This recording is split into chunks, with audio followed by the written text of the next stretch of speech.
社团的课都在星期三晚上哎。因为星期三晚上的话，就这样小周末，大家比较有空嘛。就是一个星期的中间，对，大家可以喘一口气。虽然是来上课，但是也属于比较才艺方面的，对，比较艺术休闲的，所以也是让大家在工作的忙碌当中可以稍微轻松一下。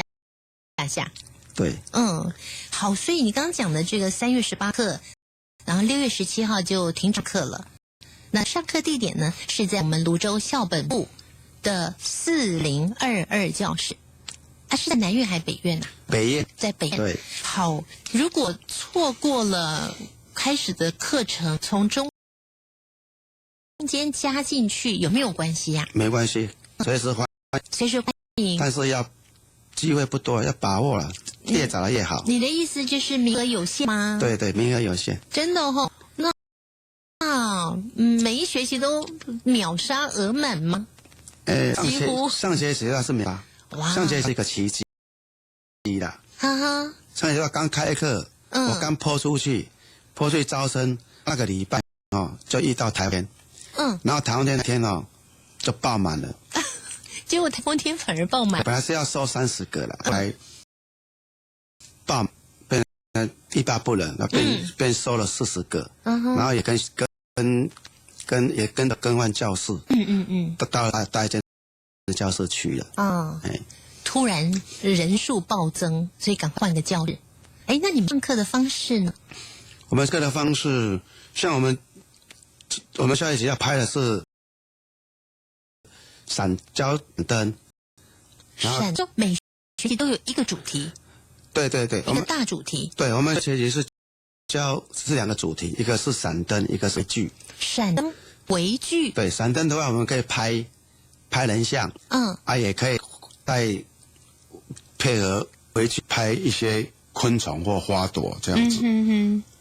闪灯的意思就是说摄影机要加上闪光灯吗？对，要补光。要补光。要补光。那微距就是微小的微距离。对，像一些就是距离。对，像一些比蚂蚁还要小。比蚂蚁还要小，怎么拍得到啊？所以要用微拍啊。等于是要用那个显微镜了。对，是。显微镜头。对。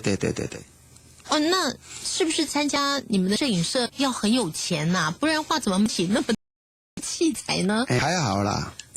那个只要你6万块可以了。你现在已经给我们最底线了。对，要有1万块的打算。那现在的话，那现在的话，手机的话，有一些软体调那个都可以拍啊。所以如果你的手机也可以有功能的话，也是 OK 的。对。所以老师不会限制说一定要高级的什么多功能的摄影机。对。但最主要是还是要，如果说你要好的话，是要用相机来拍，画质会比较。手机虽然可以，但是它的画质没有相机好了。好，所以除了我们在礼拜3晚上的课程上，你们也有一些拍的计划，对不对？对。那学期你们去哪里外拍呢？我们外拍我们都选择星期六。星期六。星期六外拍。那原则上我们都是拍半天而已。像我们闪灯的话都拍下午，闪灯的话有时候人像。然后在星期三上课的时候也会拍。都是